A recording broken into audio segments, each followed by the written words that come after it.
11ویں 12ویں اور 13ویں صدی عیسوی میں ہونے والی صلیبی جنگیں انسانی تاریخ کا ایک غیر معمولی باب ہے۔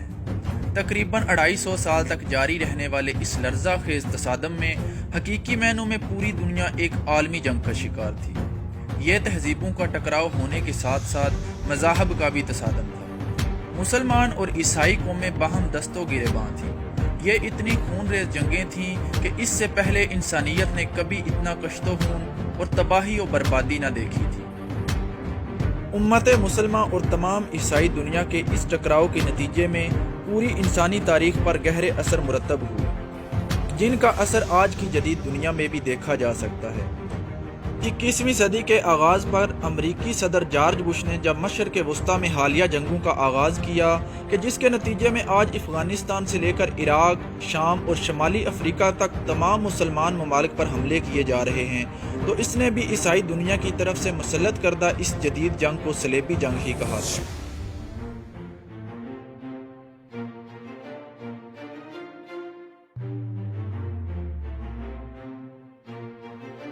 تاریخ میں صلیبی جنگوں کو جنونی جنگوں کے نام سے بھی یاد کیا جاتا ہے، اور وہ اس لیے کہ یہ جنگیں برپا کرنے کے لیے عیسائی دنیا نے مذہبی جنون کو استعمال کیا۔ ان جنگوں کو صلیبی جنگ کہنے کی وجہ بھی یہی ہے کہ ان کو شروع کرنے والے عیسائی ہی تھے کہ جو صلیب کے نام پر جذبات کو بھڑکا کر عیسائی دنیا کو مسلمان ممالک پر حملہ کرنے کے لیے آمادہ کرتے تھے۔ تنگ نظری، مذہبی انتہا پسندی اور دہشت گردی جیسی اصطلاحیں کہ جو آج استعمال ہو رہی ہیں، عیسائی دنیا کی طرف سے ہی مسلط کردہ صلیبی جنگیں اس کی واضح مثال ہیں۔ آج سے تقریباً 1000 سال قبل یہ جنگیں مغربی عیسائی دنیا نے اپنی عوام کے مذہبی جذبات کو بھڑکا کر امت مسلمہ کو ختم کرنے کی غرض سے برپا کی، اور آج 21ویں صدی میں بھی یہی سازشیں اور قتل عام دہرایا جا رہا ہے۔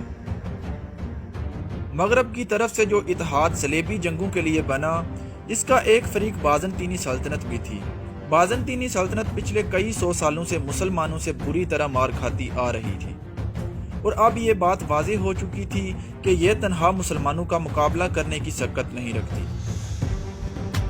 سلجوق سلطان الپ ارسلان نے 1071 میں منزگڑھ کی جنگ میں بازنطینی سلطنت کو جو عبرتناک شکست دی تھی کہ جس کے نتیجے میں بازنطینی حکمران کو بھی گرفتار کر لیا گیا تھا، وہ عیسائیوں کے لیے انتہائی ذلت امیز تھی، اور اب وہ یہ خوف محسوس کر رہے تھے کہ مسلمان کونیا کے شہر کو اپنا مرکز بنانے کے بعد اب قسطنطنیہ کی جانب بڑھیں گے۔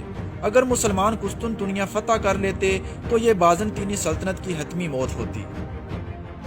اسی خوف کے تحت بازنطینیوں نے پوری عیسائی دنیا میں یہ واویلا کرنا شروع کر دیا کہ بازنطینی سلطنت اور عیسائی دنیا کو مسلمانوں سے خطرہ لاحق ہے، اور اس کے لیے عیسائی دنیا کو اپنی حفاظت کے لیے متحد ہونا ہوگا۔ ان کا مقصد یہ تھا کہ باقی عیسائی دنیا سے مدد لے کر مسلمانوں کو اپنے مشرقی علاقوں کے جہاں پر سلجوق سلطان نے قبضہ کر لیا تھا اس سے نکال دیں، اور اپنی مشرقی سرحدوں کو محفوظ بنا لیں۔ اس جنگ سے بازنطینی حکمرانوں کا یہی مقصد وابستہ تھا، لیکن انہیں اس بات کا اندازہ بھی نہ تھا کہ صرف عیسائی دنیا کی مشرقی سرحدوں کی حفاظت کرنے کے لیے لڑی جانے والی یہ جنگ آنے والے 250 سالوں پر محیط ہو جائے گی، اور اس کے نتیجے میں لگ بھگ 1.5 کروڑ انسان متاثر ہوں گے، اور آنے والی صدیوں تک اس کے اثرات مرتب ہو سکتے ہیں۔ مشرقی یورپ اور قسطنطنیہ میں اس جنگ کے شروع ہونے سے قبل ہی مغربی یورپ میں مسلمانوں اور عیسائیوں کے درمیان تصادم جاری تھا۔ اندلس یا اسپین پہلے ہی تقریباً 300 برس سے مسلمانوں کے قبضے میں تھا، اور مغربی یورپ میں یوسف بن تاشفین نے جنگ زلاقہ میں عیسائیوں کو جو عبرتناک شکست دی تھی، اس کے نتیجے میں جزیرہ نما آبیریا بھی مسلمانوں کے قبضے میں آ گیا، اور اندلس پر مسلمانوں کی حکومت ایک مرتبہ پھر مستحکم ہو گئی۔ اس شکست سے عیسائی آتش انتقام میں جلس رہے تھے۔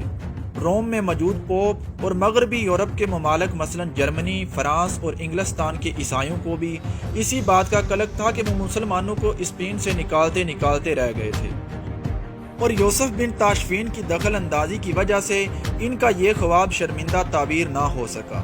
بازنطینی حکمرانوں نے جب یہ دیکھا کہ پوپ اور مغربی یورپ کے عیسائیوں کو بھی مسلمانوں پر شدید غصہ ہے، تو اس نے ان کی جانب دوستی کا ہاتھ بڑھایا اور کہا کہ آپ قسطنطنیہ آئیں تاکہ یہاں سے سلجوق مسلمانوں کے علاقوں میں داخل ہوا جائے، بازنطینی حکمرانوں کو اس بات سے کوئی دلچسپی نہ تھی کہ اسپین سے مسلمان نکالے جاتے ہیں یا نہیں۔ ان کی دلچسپی صرف اپنی سلطنت کی حفاظت تک محدود تھی۔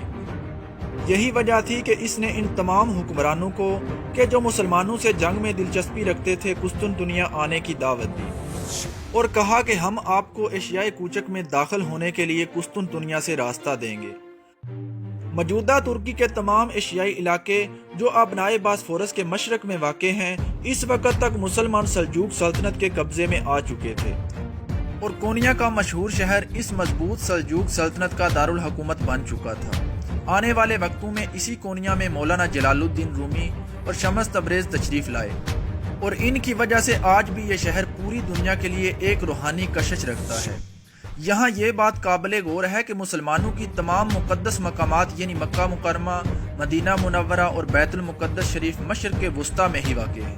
یہی وجہ ہے کہ مسلمانوں کو کبھی یورپ کی جانب سفر کرنے کی ضرورت ہی پیش نہ آتی۔ علاوہ ازیں یورپ اس وقت تاریک دور میں سے گزر رہا تھا اور وہاں جو بھی ترقی اور تعلیم کی طرف قدم اٹھاتا اسے جادوگر کہہ کر زندہ جلا دیا جاتا تھا۔ فرانس اور انگلستان کی گلیوں میں کیچڑ اور غلاظت کی وجہ سے چلا نہ جا سکتا تھا۔ طاعون جیسی بیماریاں عام تھیں۔ حقیقی معنوں میں وہ وحشی اور درندوں کی مانند زندگی بسر کر رہے تھے۔ ایسی صورتحال میں وہاں مسلمانوں کے نہ تو کوئی تجارتی مفاد تھے اور نہ ہی مذہبی مقاصد، لہٰذا مسلمان سیاحت یا تجارت کے لیے یورپ جانے میں قطعاً دلچسپی نہ رکھتے تھے۔ اس کے برعکس یورپ کے جن علاقوں پر مسلمانوں نے قبضہ کیا تھا مثلاً اسپین، وہاں ایک شاندار تہذیب قائم کی گئی۔ غرناطہ اور قرطبہ پوری دنیا کے عالمی تجارتی اور تہذیبی مراکز تھے۔ نتیجتاً تمام یورپی لوگ مسلمانوں کے مفتوحہ علاقوں میں آ کر آباد ہونا اور علم حاصل کرنا پسند کرتے تھے۔ قسطنطنیہ وہ عیسائی علاقہ تھا جسے مسلمان ابھی تک فتح نہیں کر پائے تھے۔ ایسی صورتحال میں بقیہ یورپ میں مسلمانوں کے سفر کرنے کا سوال ہی پیدا نہیں ہوتا تھا۔ دوسری جانب عیسائیوں کے تمام مذہبی اور مقدس مقامات مسلمانوں کے علاقے میں تھے۔ بیت المقدس شریف عیسائیوں کے لیے مقدس جگہ ہے کیونکہ یہاں حضرت عیسیٰ علیہ السلام کی پیدائش ہوئی تھی۔ حضرت عمر رضی اللہ تعالیٰ عنہ کے دور میں مسلمانوں نے پہلی مرتبہ بیت المقدس شریف کو فتح کیا تھا۔ تب سے لے کر 1098 عیسوی تک یہ مسلمانوں ہی کے قبضے میں رہا۔ اسپین یا اندلس میں شکست کے بعد عیسائیوں میں آتش انتقام بھڑک رہی تھی اور ساتھ یہ حسرت بھی سینوں میں سلگ رہی تھی کہ بیت المقدس کو مسلمانوں کے قبضے سے واپس لیا جائے۔ پوپ اربن دوم نے اپنے پادریوں اور راہبروں کو پورے یورپ میں پھیلا دیا۔ انہوں نے نفسیاتی جنگ کے ذریعے اشتعال انگیزی پھیلائی اور یہ جھوٹا پروپیگنڈا کیا کہ بیت المقدس میں عیسائیوں کے ساتھ ظلم روا رکھا جا رہا ہے، جبکہ حقیقت یہ تھی کہ حضرت عمر رضی اللہ تعالیٰ عنہ کے دور سے لے کر صلیبی جنگوں کے آغاز تک بیت المقدس میں کسی بھی عیسائی کو نہ تو قتل کیا گیا اور نہ ہی کسی پر ظلم کیا گیا۔ عیسائی اور یہودی کئی سو برس تک مسلمانوں کے زیر سایہ اتنے امن و امان سے رہے کہ کہیں بھی مذہبی تعصب کی ایک مثال بھی نہیں ملی۔ ان برسوں میں مسلمانوں نے عیسائیوں کے ساتھ رواداری کی وہ اعلیٰ مثال قائم کی کہ جسے دنیا آج تک یاد رکھتی ہے۔ پیٹر نام کے ایک راہبر نے یورپ میں جگہ جگہ ایسی جنونی تقاریر کی کہ جن میں مذہبی تعصب اور جنون لوگوں کو بھڑکانے کے تمام اسباب موجود تھے۔ یوں پورے یورپ میں مذہبی جنون کی آگ بھڑکا دی گئی۔ یورپ کی فوجیں تو بعد میں نکلیں، ان سے پہلے ہی عام یورپی عیسائی اس رہبر کے ساتھ قسطنطنیہ کی طرف روانہ ہو گئے۔ ان کا مقصد مسلمانوں کے ساتھ جنگ کر کے بیت المقدس پر دوبارہ قبضہ کرنا تھا۔ یہ عسکری اعتبار سے غیر تربیت یافتہ جذباتی اور نہتے عیسائی صرف اس لیے اپنے گھر بر چھوڑ کر رہبر پیٹر کے ساتھ چل پڑے تھے کہ ان کے مذہبی جذبات کو بھڑکا دیا گیا تھا اور ان کو اس جنگ میں حصہ لینے کے نتیجے میں جنت کی بشارت بھی دی گئی تھی۔ یہی وجہ تھی کہ لاکھوں کی تعداد میں وہ سادہ لو عیسائی عوام اپنے انجام سے بے خبر اندھا دھند اس مہم پر روانہ ہو گئی۔